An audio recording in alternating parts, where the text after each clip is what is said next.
गुलामी में नाकाम आती हैं शमशीरें न तदबीरें, जो हो ज़ौक़े यकीन पैदा तो कट जाती हैं जंजीरें।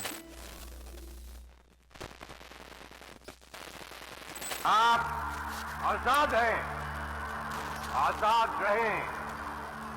आप लोग इस मुल्क पाकिस्तान में अपनी अपनी इबादतगाहों, मस्जिदों या मंदिरों में जाने के लिए।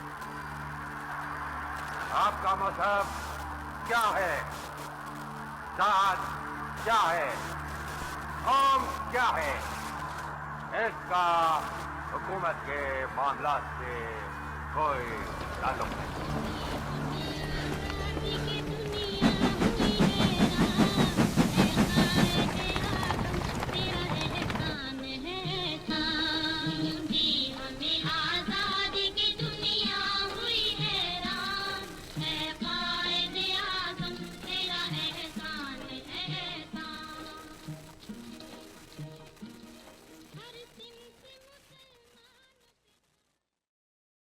गुलामी में नाकाम आती हैं शमशीरें न तदबीरें, जो हो ज़ौक़े यकीन पैदा तो कट जाती हैं जंजीरें। आज़ादी बहुत बड़ी नेमत है। मेरा ख्याल इसकी कदर कीमत उससे पूछनी चाहिए जो ग़ुलाम है, जो कैद में है, चाहे वो परिंदे हों, चाहे वो इंसान हों। आज़ादी की कदर फ़लस्तीन से पूछें या फ़लस्तीन के बाशिंदों से पूछें। आज़ादी की कदर मकबूजा कश्मीर के बाशिंदों से पूछें। आज़ादी की कदर उन महकूम माशरों से पूछें जो जबरो ज़ुल्म जो है वो बर्दाश्त कर रहे हैं। और आज़ादी की कदर कफ्स में बसने वाले इंसान से पूछें। मेरा ख्याल है सबसे पहले हमें अल्लाह का लाख लाख करोड़ बार शुक्र अदा करना चाहिए जिसने हमें एक आज़ाद मुल्क दिया। और उसके बाद हमें दुआएं करनी चाहिए और शुक्रगुज़ार होना चाहिए हमारे उन बुज़ुर्गान का, हमारे उन लीडरान का जिन्होंने कुर्बानियाँ दे के अपनी जानें कुर्बान करके हमारे लिए ये आज़ाद मुल्क जो है वो छोड़ा। मेरा ख्याल है हमें नई नस्ल को ये बताने की और समझाने की ज़रूरत है कि जब पाकिस्तान मार्ज़ वजूद में आया था तो कुर्बानियों की नोयत क्या थी। ये ऐसा नहीं था कि हमने सोशल मीडिया पे ट्वीट्स किए थे या सोशल मीडिया पे हमने इंस्टाग्राम पे रील्स बनाई थी और अंग्रेज़ों ने हमें ये मुल्क नवाज दिया था। हमारे आबाओ अजदाद ने जब हिजरत की थी तो हज़ारों की तादाद में उनको मारा गया था, उनको ज़िंदा जला दिया गया था, ट्रेनों को आग लगा दी गई थी। फिर जब वो यहाँ पे आए हिजरत करके तो उनके पास रहने के लिए मकान नहीं था, खाने के लिए खुराक नहीं थी। तिनका तिनका जमा करके हमने ये घोंसला बनाया है, हमारे बुजुर्गान ने ये घोंसला बनाया है। तो मेरा ख्याल है इस नस्ल को उसकी बहुत कदर करनी चाहिए और रियलाइजेशन होनी चाहिए कि ये हासिल कैसे हुआ।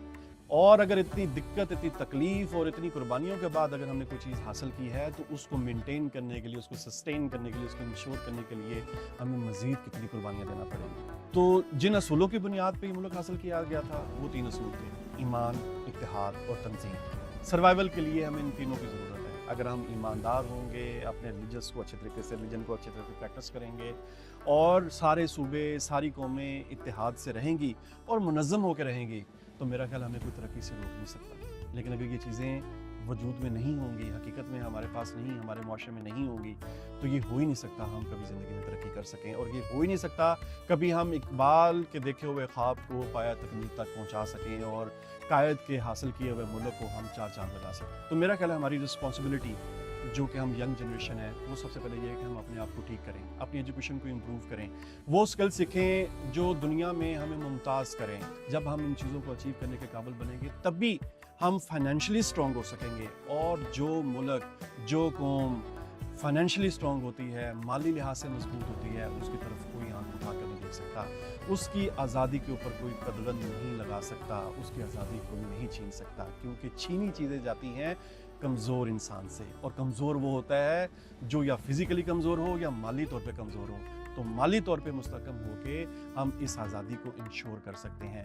और ये आज़ादी सिर्फ लीडरान का ही काम नहीं है, हम अवाम का भी काम है, हम स्टूडेंट्स का भी काम है, हम जो इन टेक्निकल डिपार्टमेंट्स में, कंपनीज़ में, ऑर्गेनाइजेशंस में काम करते हैं, ये हमारा भी काम है, ये हर पाकिस्तानी का काम है। तो आइए आज़ादी के इस मौके के ऊपर हम आज अहद करते हैं कि हम इन सारी चीज़ों को अचीव करेंगे, हम उन सारे माइलस्टोन्स को अचीव करेंगे जो हमें स्टेबल करेंगे, जो हमारी सोसाइटी को, हमारे माशरे को स्टेबल करेंगी, हमें मजबूत करेंगी माली लिहाज से, तकनीकी लिहाज से और हर लिहाज से, और हमारी आज़ादी को कभी आँच नहीं आने देंगी। फ़र्द रब्ते मिल्लत से है तन्हा कुछ नहीं, मौज है दरिया में दरूने दरिया कुछ नहीं।